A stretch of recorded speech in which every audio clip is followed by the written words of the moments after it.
Muy buenos días. Mi nombre es Soledad González. Yo soy parte del equipo comercial del Sevier para América Latina.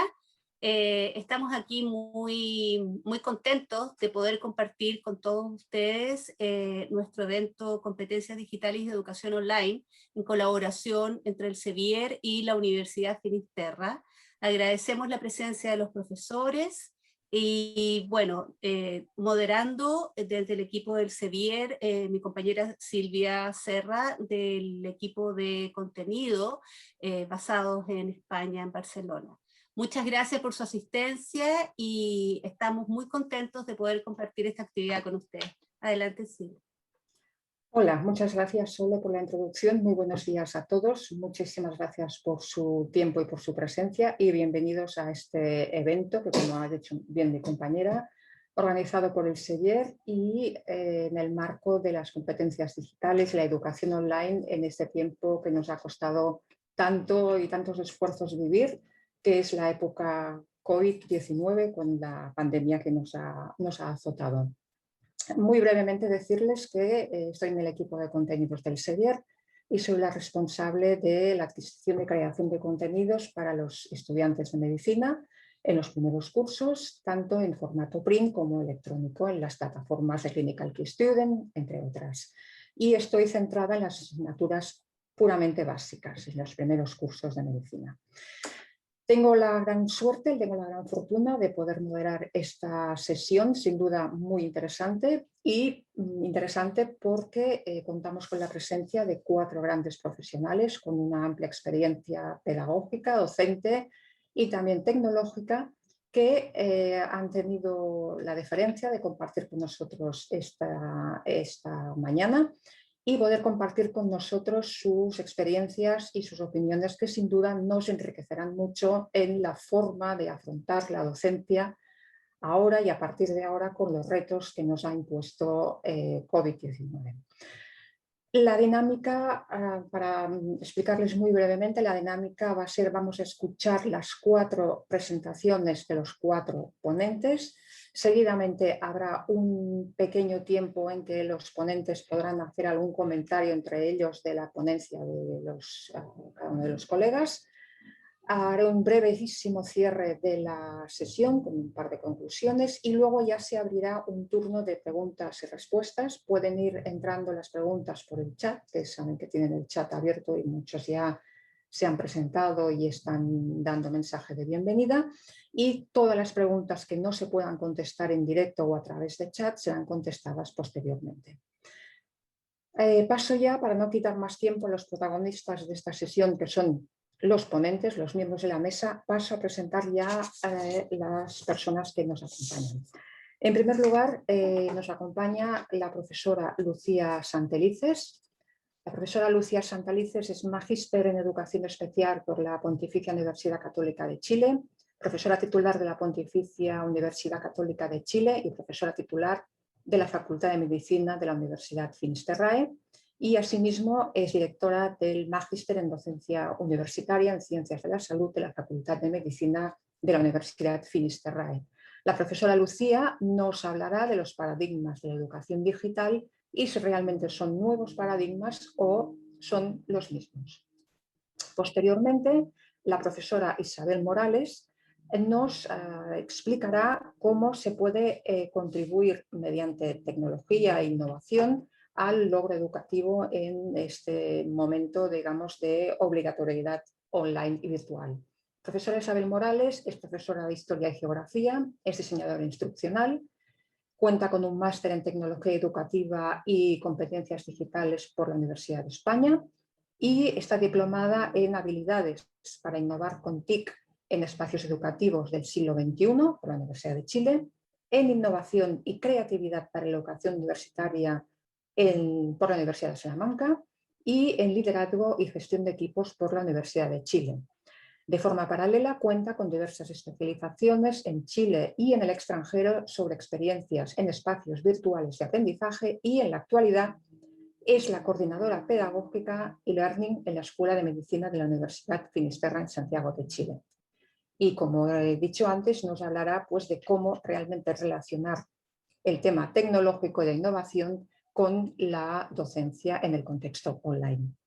A continuación, el doctor Pedro Gallardo Munizaga nos explicará ya de una forma ya más específica y más concreta cómo implementar este tipo de docencia en asignaturas básicas, concretamente en histología y fisiología. El doctor Gallardo es magíster en Ciencias Biológicas, mención Fisiología por la Universidad de Chile. Es doctor en Ciencias Biológicas con mención Fisiología por la Pontificia Universidad Católica de Chile. Cuenta con un postdoctorado en Laboratorio de Fisiología Renal obtenido en Bethesda, USA, y es el autor de la primera y segunda edición del libro Fisiología Renal y Metabolismo Hidrosalino, publicado por Ediciones Universidad Católica. Y finalmente, y no por eso menos importante, contamos con la presencia del profesor Joaquín Quetels. El profesor Joaquín Quetels es kinesiólogo y es docente de anatomía en la Universidad Finisterrae, como ya hemos indicado anteriormente, y él nos va a adentrar en la práctica docente que tiene en la asignatura de anatomía, utilizando un abordaje integrado y la creación de múltiples herramientas docentes online. De esa manera, y para no quitarles ni un minuto de tiempo, doy ya paso a la profesora Lucía Santelices para que, por favor, inicie ya su ponencia. Profesora Lucía, por favor, cuando usted desee. Bien. Muy buenos días. Primero quiero agradecer a Elsevier por esta oportunidad que nos da de compartir algo de nuestra experiencia acerca de la educación online. Y me voy a referir y analizar lo que hemos llamado los nuevos paradigmas.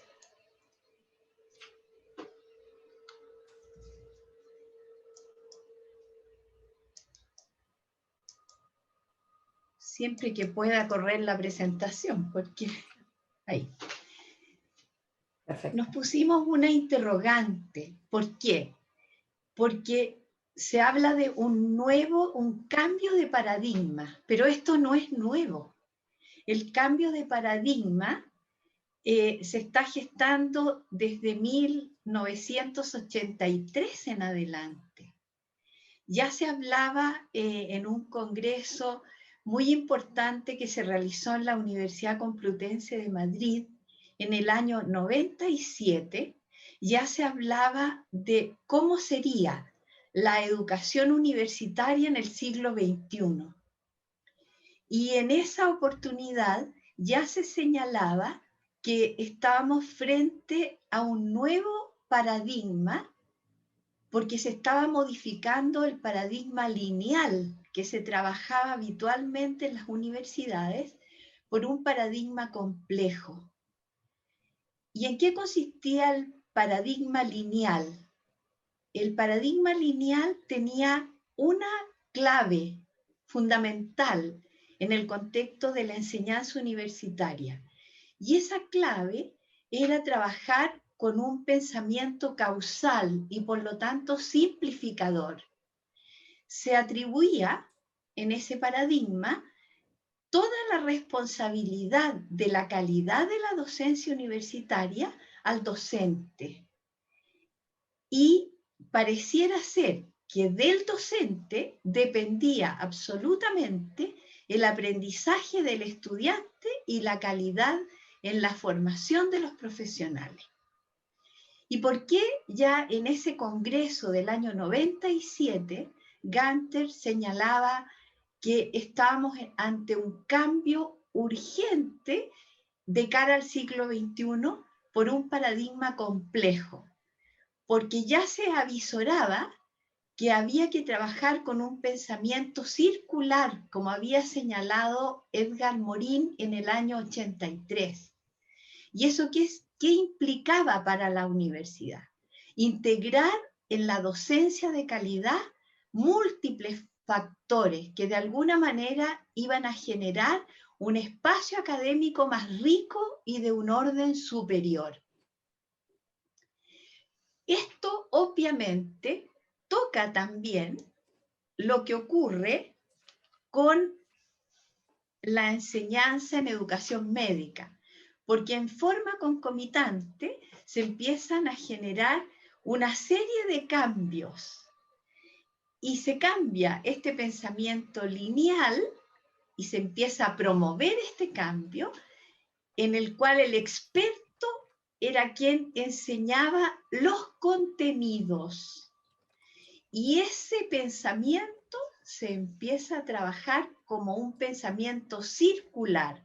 Y la noción de este docente experto que enseña y de quien depende la calidad de formación de los futuros profesionales en ciencias de la salud, se empieza ya a hablar desde la Universidad de Stanford y desde otras importantes universidades como la Universidad de Harvard, de la Universidad Complutense de Madrid, que hay que trabajar con un pensamiento circular, en el cual el rol del académico es ser un experto mediador del aprendizaje. ¿Y por qué mediador? Porque obviamente el docente no es el responsable total de la calidad del aprendizaje del estudiante. Es quien debe poner las condiciones para que el estudiante aprenda. Y esto acarrea la necesidad de generar ambientes de aprendizaje. Y entonces el aula se amplía y se agrega una suerte de batería de herramientas, en la cual el material escrito sigue siendo notable, importante, pero se agregan los recursos tecnológicos. Y esto implica otra modificación sustantiva.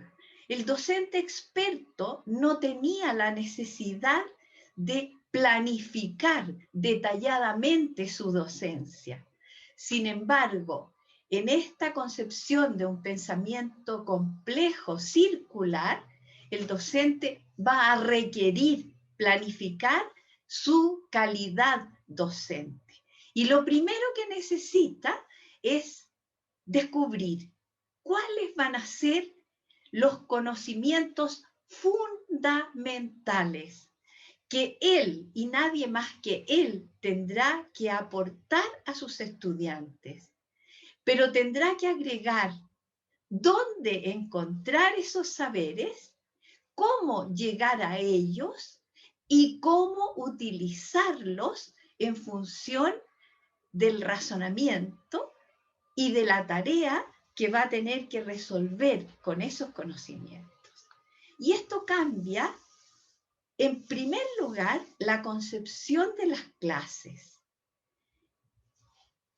La clase tradicional, todos tenemos la representación, es una clase en la cual el docente está dictando cátedra, se decía, y los estudiantes tomábamos apuntes. Este nuevo paradigma, antiguo teóricamente, pero nuevo en la enseñanza universitaria, acelerado por esta situación COVID, concibe la clase como dos espacios articulados. Un espacio sincrónico. Este espacio sincrónico debe tener una estructura y debe tener inicio, desarrollo y cierre. Y en este espacio sincrónico con inicio, desarrollo y cierre es donde el docente requiere trabajar con sus estudiantes lo que él planificó para la parte asincrónica de su sesión. Y por eso se habla de una clase y dos espacios. ¿Cuáles van a ser los protagonistas de esta planificación? Porque se da por supuesto que el docente es un experto en lo que enseña. Sin embargo, hoy día eso está en todas partes. Y la labor del docente en el espacio sincrónico es recoger lo que el estudiante trae y darle un sentido, una orientación. Y el vehículo transportador son las actividades de aprendizaje. Y estas actividades, de alguna manera, deben responder a las características del estudiante.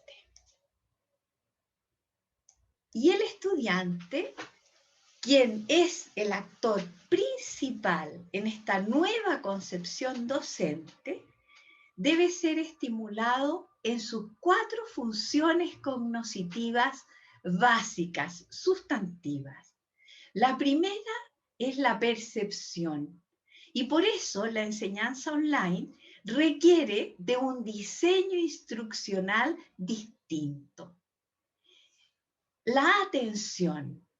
¿Y esto qué requiere? Como gran recurso, un recurso que siempre los académicos hemos tenido presente, el manejo fino de las interrogantes y fundamentalmente de las preguntas abiertas.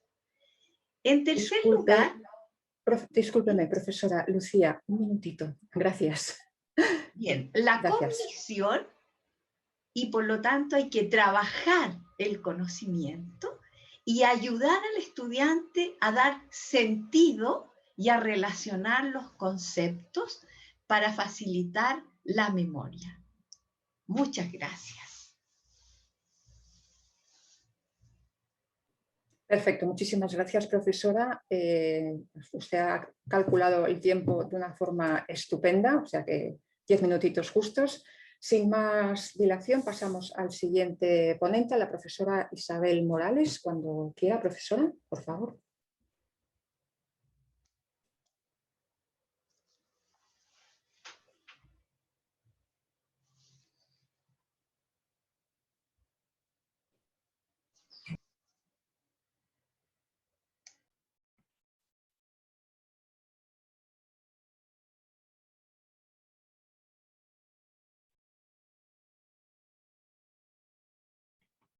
¿Ahí se ve bien?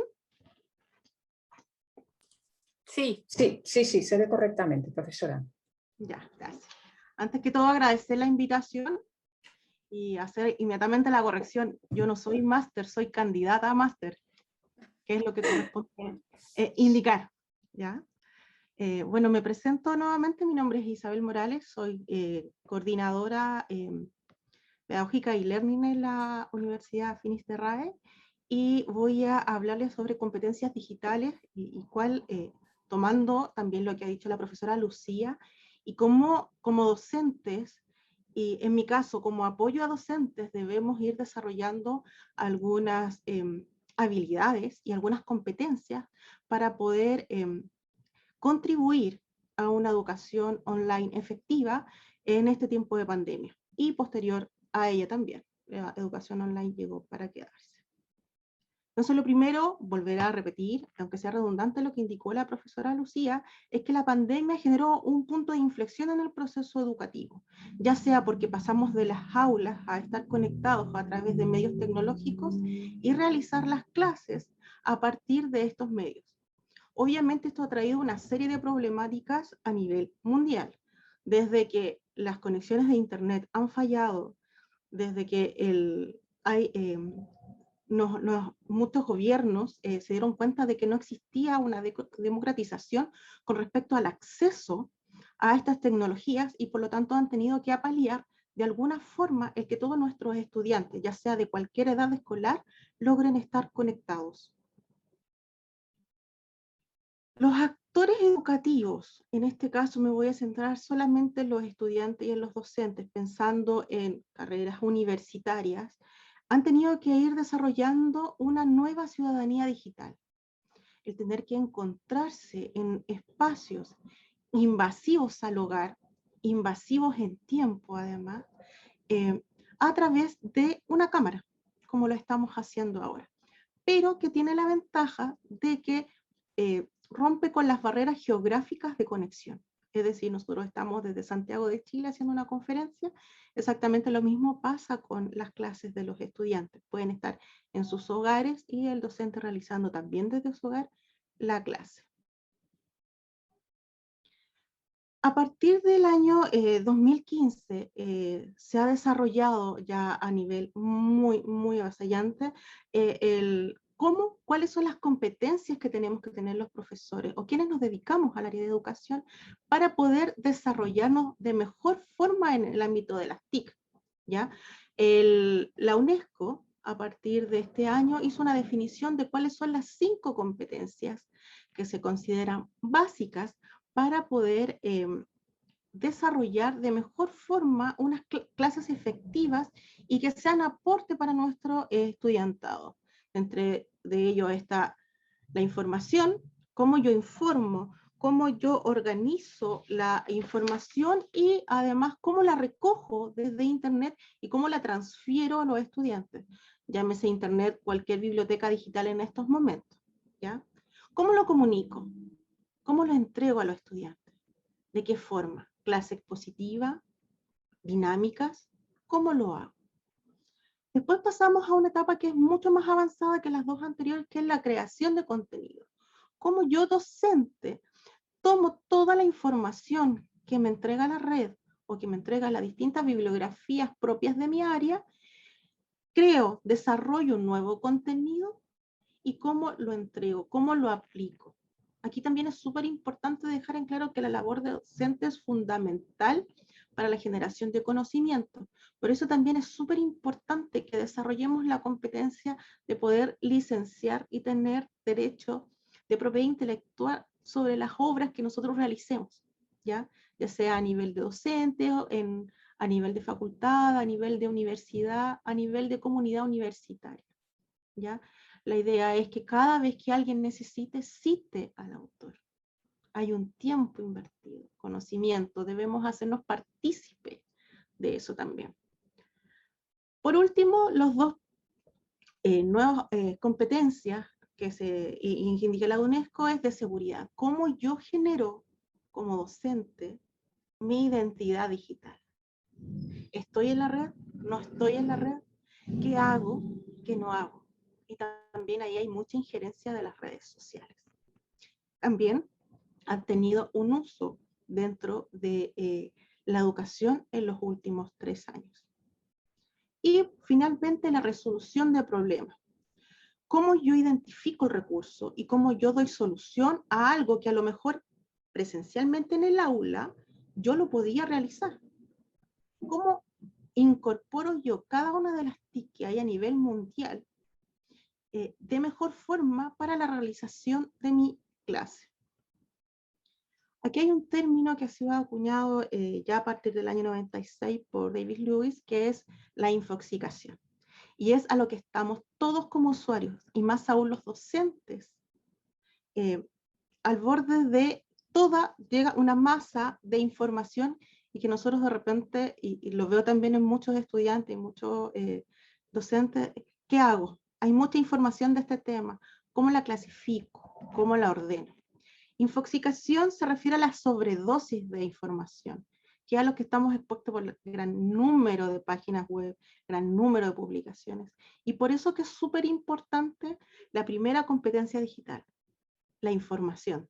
Saber qué debo utilizar para entregar a mis estudiantes, qué debo utilizar como recurso.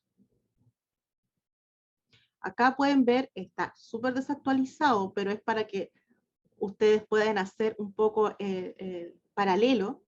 Estas son 200 aplicaciones del año 2018. Les digo que ahora vamos en más de 250. Entonces, cuando uno como docente quiere realizar una clase y ve esta cantidad de aplicaciones que hay y que debido a la pandemia no tengo que aprender inmediatamente a ocuparla porque hay que seguir manteniendo a los estudiantes conectados, hay que seguir informando, hay que seguir entregando conocimiento, es donde se generan, como decía la profesora Lucía, los quiebres. Se generan quiebres entre el punto de inflexión entre qué ocupo, qué quiero que logren, cómo logro yo tomar todo este contenido y está apoyado en estas nuevas aplicaciones para que los estudiantes puedan desarrollar sus múltiples inteligencias. Se hace fundamental que este punto de inflexión que lo generó la pandemia, genere en cada una de las entidades educativas y en cada uno de los docentes apoyo y acompañamiento permanente a los docentes. No solamente en que conozcan las TIC. Un docente no tiene por qué saber las 200 TIC. No es su función. Para eso debe existir un apoyo, ya sea de un área de soporte institucional, de diseño instruccional, porque no es lo mismo una clase a nivel presencial y después transferirla completamente a nivel online. El peor error que se puede cometer en educación es hacer ese cambio sin hacer ninguna mediación de metodología, sin hacer ningún tipo de diseño metodológico, de algún tipo de dinámica que pueda realizar el cambio en la clase. También hay algo súper importante que se deja mucho de lado y se ha dejado de lado por esta rapidez e inmediatez en seguir conectados. Son las habilidades blandas. Los docentes estamos preparados para hacer clases presencialmente. Nadie nos preparó para hacer clases online. Y eso ha indicado y se ha tenido que realizar un acompañamiento también en generar habilidades blandas. El generar empatía con el estudiante que, al igual que nosotros, motivo de la pandemia, ha tenido que estar encerrado. Que uno no sabe la realidad propia de su hogar. Entonces, la invitación a través de todo lo que nos ha ocurrido por el confinamiento es a que las instituciones generen espacios de acompañamiento a nuestros docentes, que generen también acogida con respecto a las habilidades blandas y que se haga un real diseño instruccional para que se utilice de forma positiva las TIC. Disculpe, profesora, un minutito. Ah, perfecto. Estaba cerrando. Vaya, muy bien, Así gracias. que muchísimas gracias. Les dejo la información en caso de contacto y espero que esto les haya sido un aporte para ustedes. Muchas gracias. Muchas gracias a usted, profesora Isabel. Y pasamos ya al doctor Pedro Gallardo, quien nos va a explicar en el campo de la fisiología, de la histología, su experiencia. Doctor Gallardo, por favor, cuando quiera.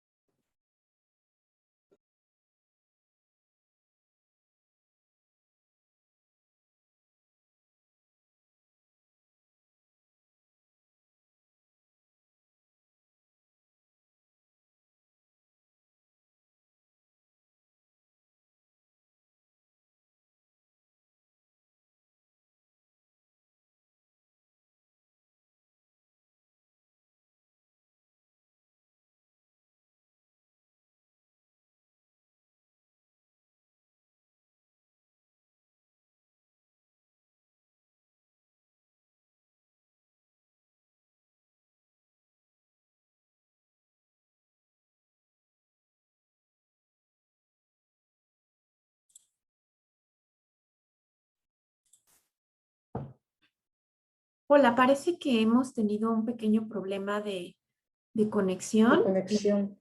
Sí, sí, sí. Entonces, creo que ya Sí. se está restaurando. No sé si quieras presentar al siguiente ponente, Sil, por favor. Sí, pues a continuación expondrá su ponencia el doctor Pedro Gallardo Munizaga. Él nos va a explicar su experiencia y su metodología en áreas básicas como son la fisiología, la histología y su interrelación. Y no sé si ya el doctor Gallardo puede iniciar la presentación o no sé si hay algún problema técnico con la conexión. No, está bien, creo. Doctor Gallardo. No se ve. No, no ¿Ahora lo ve. sí? Ahora sí lo Ya, vemos. Perfecto. ya. Gracias, profesor. Gracias. Entonces, muchas gracias. Solamente, doctor Gallardo, una disculpa, si pudiera activar su cámara para que podamos verlo. Por supuesto. Ahí está activado. Gracias. Sí, gracias. Entonces, gracias por la invitación a Elsevier, a esta charla súper interesante. Como estaban diciendo las colegas recién, estos tiempos de pandemia entonces también han generado un quiebre y un repensar en la manera como enseñamos fisiología y cómo enseñamos histología. Aparte de eso, siempre me encontraba con alumnos en la universidad que permanentemente me estaban haciendo mención: doctor, en histología no entendí nada, no aprendí nada, era pura memoria. Y eso para mí fue muy conmovedor, que gastaran mucho tiempo y mucha energía y que no les quedara nada. Y por eso entonces es que decidí, aprovechándome del hecho de esta novedad en enseñar, decidí buscar un camino integrado en que los alumnos pudieran entonces entender histología y de esta forma se les pudiera quedar el contenido en su memoria. Y entonces aquí puse algunos pensamientos referentes a lo que es la histología, a lo que es la fisiología, y entonces a esta relación donde la ultraestructura de la célula es un mensaje que el alumno debe decodificar. Y el código de ese mensaje está contenido, por ejemplo, en la abundancia y la localización de organelo en un tipo celular, y este es un mensaje que significa la función celular y que el alumno entonces tiene que entender. Y nosotros entonces articulamos los contenidos de tal manera que el alumno aprenda, sepa descifrar este mensaje que la célula le está mandando, y del mismo modo los tipos de células, el tipo, la abundancia, tejido conectivo, por ejemplo, dan cuenta de la función del órgano. Entonces, mi primer mensaje es que las células y los tejidos traen integrada la relación entre la estructura y la función. Y hemos sido nosotros los que a través de la enseñanza hemos desmembrado este mensaje que viene integrado. Entonces, yo les voy a dar un ejemplo, y uno de los tantos ejemplos que he usado para explicar esta relación y procurar entonces que los alumnos entiendan mejor la fisiología integrada con la histología, entonces articulando contenido en pro de un mejor aprendizaje. Y el ejemplo que les voy a mostrar entonces es el de la activación de las células parietales de las glándulas gástricas, que llevan a cabo cambios histológicos dramáticos, secundario a un proceso de activación neuroendocrina, y eso culmina entonces con la activación del hidrógeno potasio ATPasa. Entonces, la metodología en lo que compete a histología es el zoom desde el microscopio óptico al microscopio electrónico, y en la metodología en fisiología es poner en realce la función de la célula parietal en el contexto de las funciones de la secreción gástrica, y mencionando entonces los transportadores y otras proteínas responsables de la secreción de ácido clorhídrico.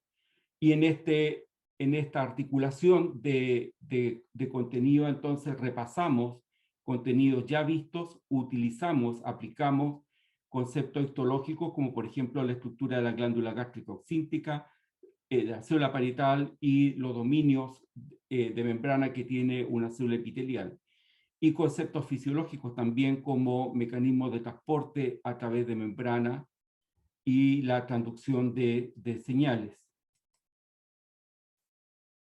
Entonces, por ejemplo, aquí está la metodología histológica. Nosotros partimos con un corte histológico a bajo aumento donde mostramos las glándulas gástricas. En estas glándulas gástricas están contenidas las células parietales.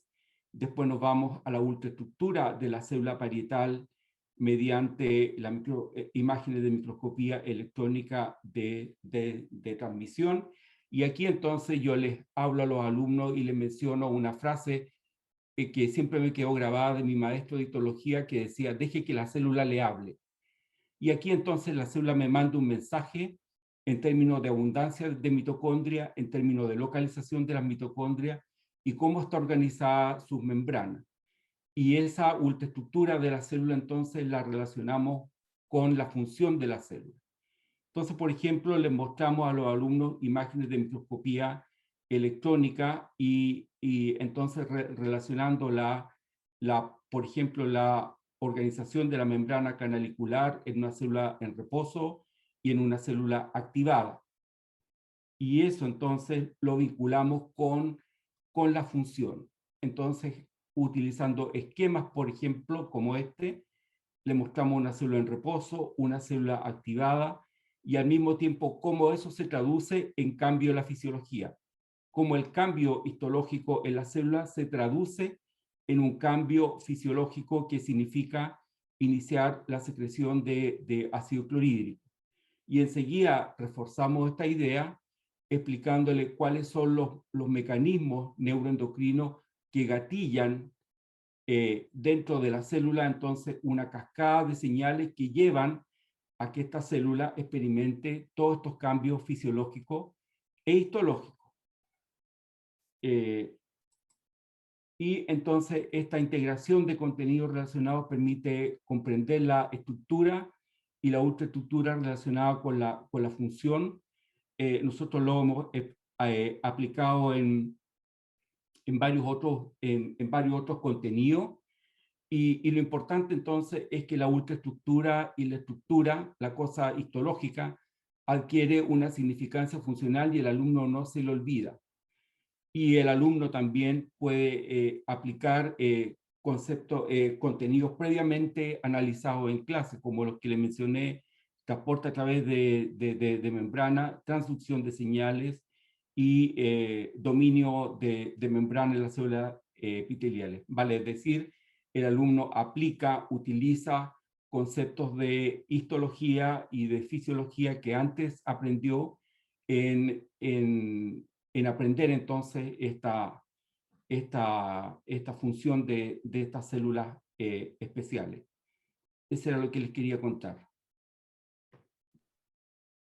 Estupendo. Doctor Gallardo, muchísimas gracias por su aportación. Pasamos pues al cuarto ponente, el profesor Joaquín Ketels. Por favor, profesor, si puede iniciar su presentación. Disculpe, doctor Gallardo, creo que todavía está compartiendo con nosotros ahora. Estupendo, perfecto, muchas gracias.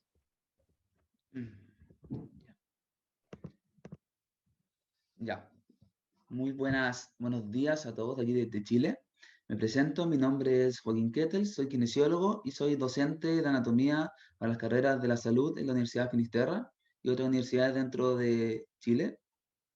Y hoy les voy a hablar un poco sobre las actividades prácticas de anatomía y cómo hemos diseñado diferentes tipos de aprendizaje con múltiples herramientas que existen dentro de la calidad virtual. Y como introducción un poco a lo que hablaron todos mis colegas de este quiebre que hubo desde la educación presencial a esta educación online, a nosotros como anatomistas nos tocó aún más duro porque nosotros generamos muchos pasos prácticos presenciales. Entonces vamos a ver cómo podemos transformar ese paso práctico presencial hacia una actividad online. Y para partir, primero que todo, dentro de los planes de estudio de ciencias de la salud o los profesionales de la salud, la anatomía es la ciencia que estudia las estructuras del cuerpo humano. Y tanto para los anatomistas como para los médicos o profesionales de la salud, están todos de acuerdo que el conocimiento preciso en la anatomía es vital para garantizar una práctica clínica segura y eficiente. Es decir, la anatomía es la piedra angular dentro de las ciencias básicas para poder llegar a las ciencias preclínicas y clínicas. ¿Y cómo se ha enseñado la anatomía desde lo tradicional? Se ha enseñado con clases magistrales, conferencias tradicionales, donde el docente es el centro de la enseñanza y los estudiantes están alrededor aprendiendo, escribiendo y escuchando de manera pasiva, y a través de disecciones de cadáveres en la laboratorio de anatomía. Como se observa en esta imagen que se observa aquí, es el auditorio José Joaquín Aguirre, de la Universidad de Chile, donde antiguamente las clases eran mucho más fáciles de realizar porque había un número pequeño de estudiantes, en comparación ahora que entran 100, 150 estudiantes por generación, en nuestro caso entran 90 y tantos, y ya no se pueden hacer clases como se muestra en esta imagen, donde se colocaba un cadáver en el centro y los estudiantes aprendían base a ese cadáver. Ahora tenemos otras herramientas como presentaciones de PowerPoint para hacer nuestras clases de tipo magistrales. Y también se enseñaba a través de, como se ve en este cuadro acá abajo, donde el docente está con un sombrero que se diferencia del resto de los estudiantes que se encuentran observando la clase, y alguna gente que pagó también por ver la disección, y se hizo una clase en vivo e indirecto a través de una disección de la región del antebrazo, donde los estudiantes podían ver de manera directa, en vivo, cómo se hacía una disección de antebrazo y podían relacionar de manera tridimensional las estructuras de esta región. Nuevamente, este tipo de enseñanza en la actualidad no se puede por la disminución de la cantidad de material cadavérico que existe y por también el aumento de los estudiantes que entran año a año a las carreras de la salud.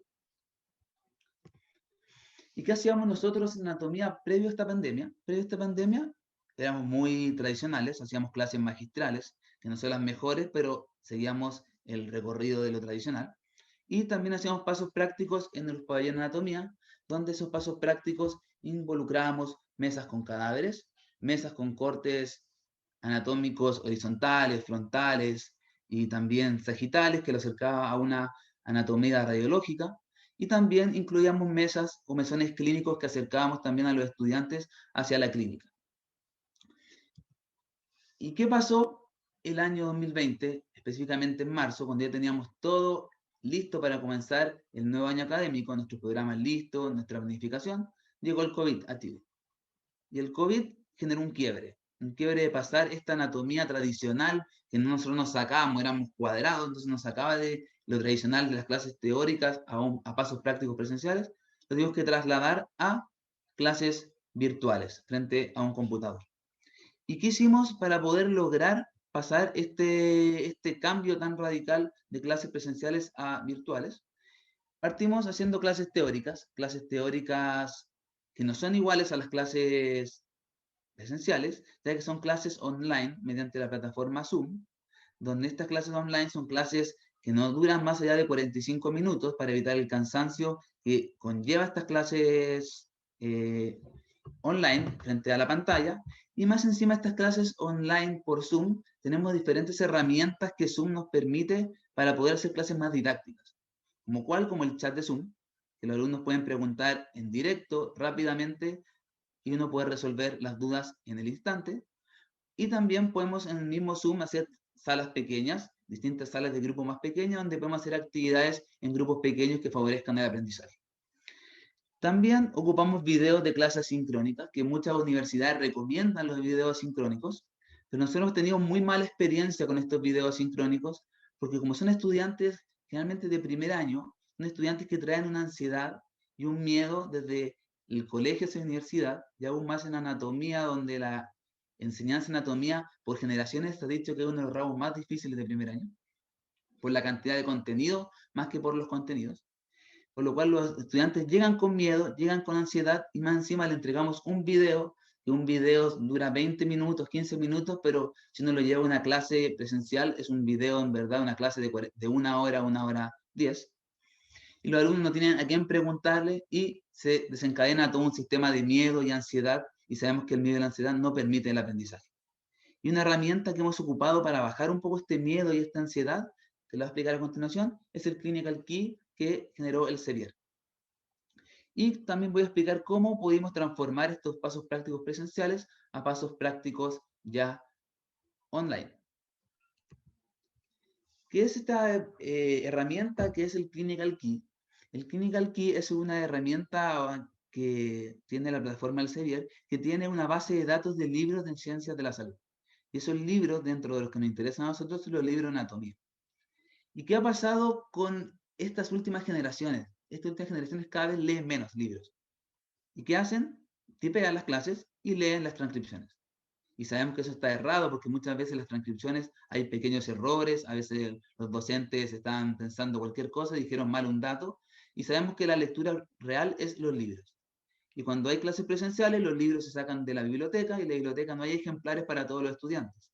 Pero esta aplicación, esta plataforma tiene libros para todos los estudiantes que puedan leer.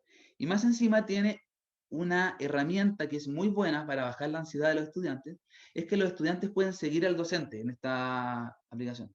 Y al seguirlo pueden ver lo que el docente demarque dentro de ciertos párrafos en un texto determinado del programa de curso. Y uno le puede decir al estudiante, para el control del trabajo práctico de la próxima semana, quiero que lean de la página 7 a la página 30 o lo que está demarcado con el color amarillo, por ejemplo. Y eso disminuye de manera considerable la ansiedad de los estudiantes, el miedo y en vez de que el aprendizaje se vaya al sistema amigdalino del sistema defensivo, se va directamente hacia el área prefrontal y permite que los estudiantes tengan un aprendizaje más efectivo. No es que facilite a los estudiantes, sino que les ayuda a bajar esa ansiedad. Es una herramienta muy buena que hemos encontrado y nos ha servido muy bien y ha sido muy bien aceptada por los estudiantes. ¿Y qué pasó con los prácticos de anatomía? Los prácticos de anatomía y la evidencia científica es clara que los prácticos con cadáveres son cruciales para el aprendizaje de la anatomía, pero más que un aprendizaje, es un aprendizaje tridimensional, que permite a los estudiantes, como se ve en la imagen, poder ver las relaciones de las estructuras en el espacio. Y los mismos estudiantes en distintos artículos han comentado que los prácticos con cadáver favorecen su aprendizaje. Entonces nosotros como equipo de anatomía dijimos, ¿cómo podemos traspasar este práctico presencial con material cadavérico a un práctico online? Y para ello ocupamos dos herramientas. Una de ellas son el ACLANT, que son videos de anatomía humana, donde hacemos prácticos de anatomía demostrativa. Y no son prácticos que nosotros dejamos correr el video en Zoom, que los alumnos vean y escuchen a ACLANT hablando sobre anatomía, sino que nosotros lo que hacemos es colocar el video en mute y nosotros mismos vamos manejando los tiempos del video y deteniendo el video donde nosotros queremos que el estudiante vea las estructuras, relacione las estructuras, y ocupando las herramientas de Zoom, le podemos decir a estudiantes qué es lo que observa ahí, qué es lo que está apuntando tal punto que colocamos con la lapicera de Zoom, por ejemplo. Y también hemos ocupado estrategias de hacer algo inverso, demostrativo, que los estudiantes nos expliquen sobre el video andante. Y los estudiantes han tenido muy buenos resultados, ha tenido una recepción muy buena de los estudiantes. Estos videos, más encima, son disecciones de muy buena calidad. Aunque los videos son del año 90, los videos siguen siendo de muy buena calidad y las disecciones anatómicas son notables. Pero también nos falta algo, nos falta en estos videos mejorar la tridimensionalidad. ¿Y cómo mejoramos la tridimensionalidad que nos dan los cadáveres? Para llevar a una real tridimensionalidad anatómica ocupamos el programa Complete Anatomy. Existen muchos atlas virtuales. Nosotros ocupamos este por su buena calidad, que nos permite observar muy bien las estructuras anatómicas, poder mover el cadáver virtual en distintos planos, en distintas vistas, poder generar trepanaciones de estructuras óseas, poder aislar estructuras musculares, vasculares, nerviosas, órganos, y también ir sacando y colocando para poder ver relaciones. Un ejemplo, en la fosa cubital, podemos ver, en este caso, el bíceps, podemos insertarlo, sacar las estructuras que se encuentran alrededor, y podemos dejar solamente la fosa cubital y agregar las estructuras vasculares, nerviosas, para poder ver sus relaciones, como para una toma de pulso, para una punción venosa a nivel de la fosa cubital, y ver sus relaciones, y nos lleva hacia la tridimensionalidad. Es una muy buena aplicación para eso. Y eso nos ayudó a no echar tanto de menos la tridimensionalidad en el práctico presencial en el cadáver, ya que con ACLANT pudimos ver el material cadavérico y con el Complete Anatomy llevarlo a esta tridimensionalidad. Perdón, y otra cosa... Perdón, discúlpeme que le molesté. Un par de minutitos, ya, por perfecto. favor. Gracias. Y lo último, que también está bien reportado en la literatura, es que es importantísimo llevar la anatomía, que son muchos términos aislados, a una orientación clínica, es decir, llevar la anatomía hacia un quehacer clínico profesional, donde los trabajos prácticos presenciales teníamos una estación dedicada a la clínica. ¿Y qué podíamos hacer nosotros ahora en estos prácticos virtuales después de ver los cadáveres? Lo que hacemos es diferentes seminarios clínicos, como se observan en las imágenes de ahí, donde le hacemos a los estudiantes en grupos pequeños, al igual que en los pasos prácticos presenciales, en grupos de no más allá de 15 estudiantes, con un docente, presentar diferentes seminarios de situaciones clínicas, como una tiroidectomía, como un síndrome del manguito rotador, donde los estudiantes se acercan aún más hacia su quehacer profesional, hacia la clínica. Y eso los estudiantes agradecen mucho y le encuentran un real sentido a lo que realmente son muchos nombres aislados, le dan un sentido a una práctica profesional y favorece mucho el aprendizaje de los estudiantes. Y le da una motivación y también le entrega una situación más motivacional, y podríamos decir que toca otro tipo de fibras dentro de ellos, que lo acerca a su vida profesional. Es más emotivo para ellos. Y para ir cerrando un poco todos los pasos prácticos para poder sellar el conocimiento, no nos quedamos solamente con el práctico, la presentación, sino que hacemos actividades de cierre. Y la actividad de cierre ocupamos el Kahoot. Y el Kahoot es una plataforma que nos permite hacer cuestionario final. Es un cuestionario, un test de manera formativa, no es una evaluación. Y este test lo hacen los estudiantes con preguntas de selección múltiple y con preguntas de imágenes de lo que vimos durante el trabajo práctico, y luego se hace un feedback inmediato, una revisión con ellos, y posterior a esta revisión dejamos siempre un tiempo de resolución de dudas y un tiempo de feedback del docente a los estudiantes y de los mismos estudiantes al docente para poder sellar de manera completa el aprendizaje, y eso nos permite saber si hubo un real aprendizaje o no, y a los estudiantes quedar tranquilos y resolver todas sus dudas. Y eso es lo que hemos hecho un poco con respecto a los pasos prácticos a nivel de anatomía de manera virtual. Muchas gracias.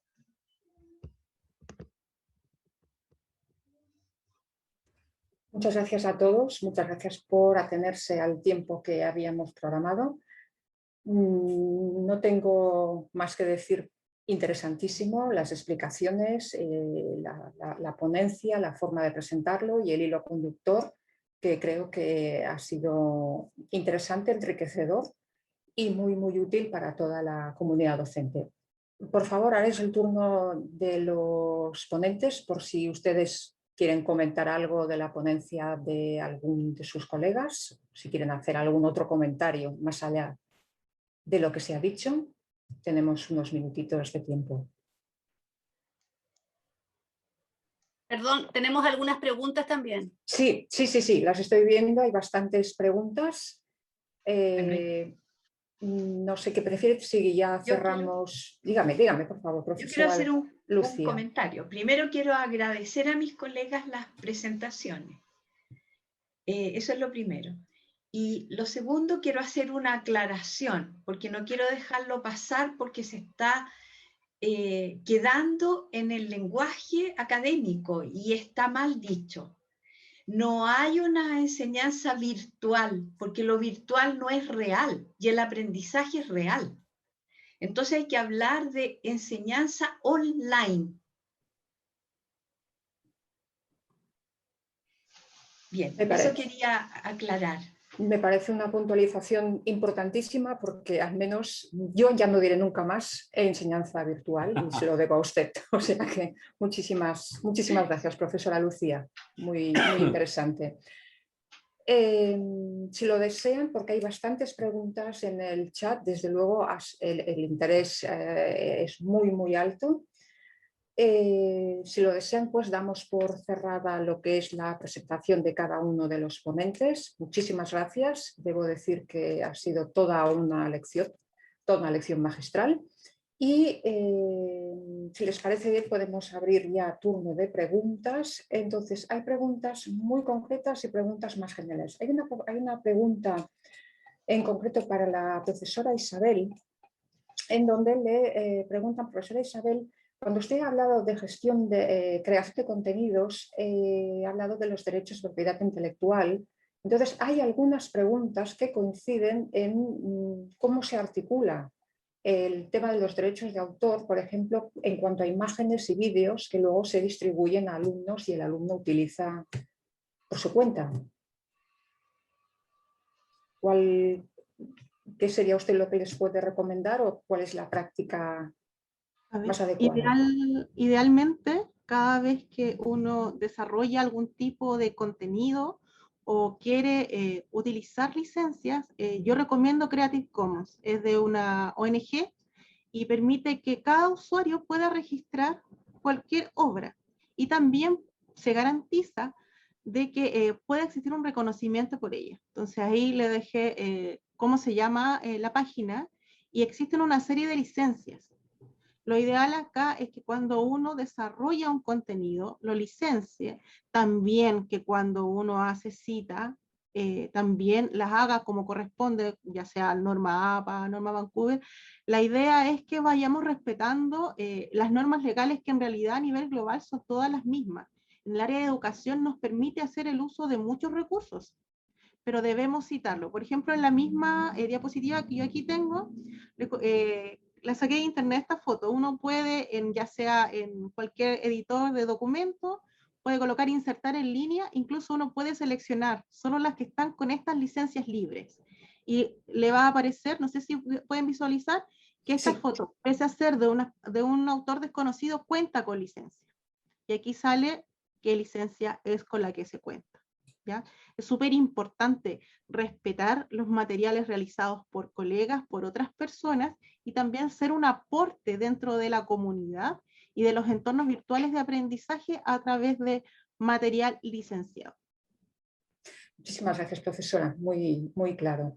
Otra pregunta que creo que me atrevo a contestar yo, se pregunta qué tiempo en minutos u horas resulta suficiente para una clase digital virtual y no va a cansar a los asistentes virtuales. Creo que alguno de ustedes ha citado el tiempo de 45 minutos, pero por favor, son ustedes los profesionales. ¿Qué tiempo? Es una pregunta en general. ¿Quién desee contestar a ella, por favor? ¿Puedo contestar? Sí, por favor. Bien, se recomienda que en la enseñanza online se distribuya ese tiempo de 45 minutos de la siguiente manera. 5 minutos iniciales para generar lo que se llama la intencionalidad del aprendizaje. Ahí se enfrenta al estudiante en lo posible con una pregunta abierta. A continuación, puede venir un trabajo de recoger información desde los estudiantes y hacer una síntesis en conjunto con el docente de no más de 20 minutos. A continuación, debe venir una actividad de carácter individual, porque me estoy refiriendo al espacio sincrónico. Y es la única manera de mantener a los alumnos alertas y conectados. Enseguida, un trabajo cooperativo de unos pocos minutos y finalmente un cierre que realiza el docente, breve, que sintetice y conecte con las actividades que están programadas para el espacio asincrónico. Esa sería como la dinámica de las actividades y de los tiempos. Perfecto, muchísimas gracias. Otra pregunta general es que se preguntan cómo se hace la evaluación de los conocimientos, el examen final, y cómo se garantiza el aprendizaje. En el caso de fisiología e histología hacemos pruebas cortas y en los seminarios programados hacemos controles, ya sea al inicio o al final, también controles cortos, no más allá de cinco preguntas cortas relacionadas con imágenes, cuando se trata de histo, o con alguna otra información, un gráfico, cuando se trata de fisio, o algún esquema o preguntas que involucren articular información de histo y de fisio para una sola cosa. Y los resultados han sido súper buenos, muy buenos. Por lo menos uno escucha a los alumnos, ahora entendí lo que significaba esto. Y eso reedita mucho. Desde luego, muy gratificante, finalmente. Claro. Muchas gracias, doctor. Esta pregunta es específica para el profesor Joaquín. Le preguntan directamente, profesor Joaquín, ¿cuáles son las mejores herramientas didácticas para el desarrollo de las prácticas en la asignatura de anatomía en base a los diferentes estilos de aprendizaje? Respecto a las herramientas que nosotros utilizamos, creo que son herramientas que permiten a los estudiantes acercarse a las distintas maneras de aprendizaje, como la lectura, como ocupamos en el Clinical Key, que son alumnos que aprenden leyendo, alumnos que aprenden observando, podemos mostrarles los videos de Akland, de este Atlas de Anatomía, y también alumnos que quieren relacionar tridimensionalmente lo que es el Complete Anatomy, que es una herramienta que nos ha servido mucho. Y el feedback inmediato es un elemento muy importante que nos permite este práctico de manera online, que nos hace que los estudiantes puedan sellar estos conocimientos.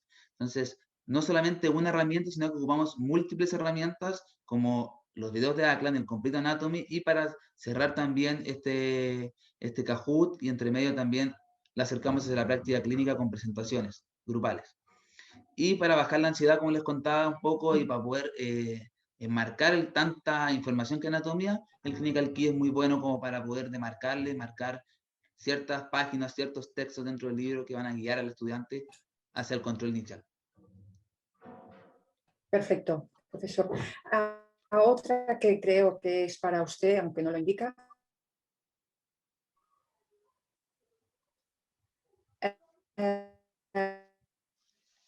Mencionó, sugirió actividades. La persona que nos lo pregunta, por lo visto, se ha perdido. Aparte de esas actividades de cierre Kahoot, ¿algunas otras más? Pues se puede jugar también Kahoot, se puede jugar el Mentimeter, que deja preguntas abiertas. Podemos también ocupar herramientas, muy importante, el feedback final, una herramienta, una actividad creativa. También podemos generar al final del cierre, que los alumnos nos presenten algo, nos creen alguna actividad. Es decir, podemos ocupar miles de herramientas, pero siempre tiene que haber un feedback final, una actividad de cierre que permita sellar el conocimiento de los estudiantes. Entonces, no solamente es el Kahoot, sino que hay otras también herramientas. Hay otras. Muchísimas gracias. Otra pregunta para directamente el doctor Gallardo, en el que quizá ya lo hemos dicho, pero bueno, vuelven a interesarse por las herramientas que recomienda usted para la enseñanza de la histología online. ¿Hablan solamente de histología online, doctor Gallardo? En la última diapositiva, yo no lo mencioné, pero sí usamos Clinical Key. Y dentro de Clinical Key hay un libro de histología que es fabuloso, que es de Elsevier, pero Elsevier parece que lo tuvieron un poco abandonado. El Kier tiene unas imágenes estupendas, maravillosas, muy ejemplificadoras, de muy buena calidad. Es un libro extraordinario, lamentablemente es muy escaso, es de origen australiano, y el Netter.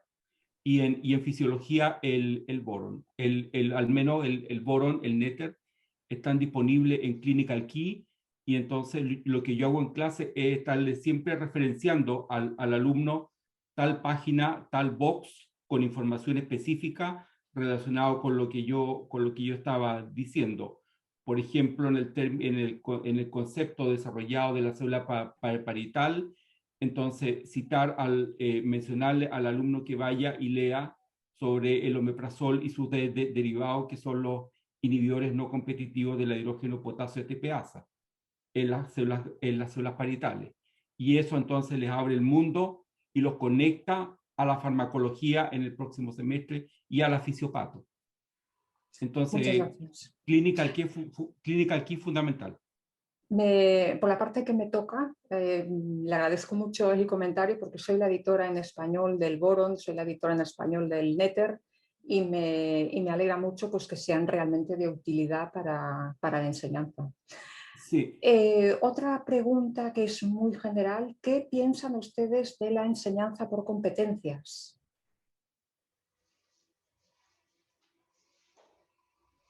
Profesora Lucía, por favor. Bien, a mí me parece que es sustantiva, porque nos permite trabajar y movilizar saberes. Se pierde lo que por años se ha estado haciendo en las universidades, que es trabajar con un currículum estanco, agregado. Acá se da la situación que Pedro ilustró muy bien, de integrar saberes, y eso va dando sentido. Entonces el trabajo por competencia obliga a eso. Por lo tanto, yo creo que es el modelo educativo por excelencia en el siglo XXI. Estupendo. Realmente estoy contenta y desde luego totalmente de acuerdo con la cantidad de preguntas que han entrado. Tenemos tiempo para un par o tres más, pero repito que todas estas preguntas las compartiremos con ustedes y tendrán todas respuesta. Seleccionaremos porque hay algunas que están repetidas, por tanto no quiero repetir ninguna. Hay otra pregunta específica que esta no se ha hecho todavía para el doctor Gallardo. Leo textualmente: ¿se puede combinar el aprendizaje de la histología con otras materias aparte de la fisiología, como por ejemplo la bioquímica? Sí, claro, por supuesto. Sí, sí, sí se puede. El hepatocito es un excelente nicho. La célula del túbulo proximal también es un excelente nicho.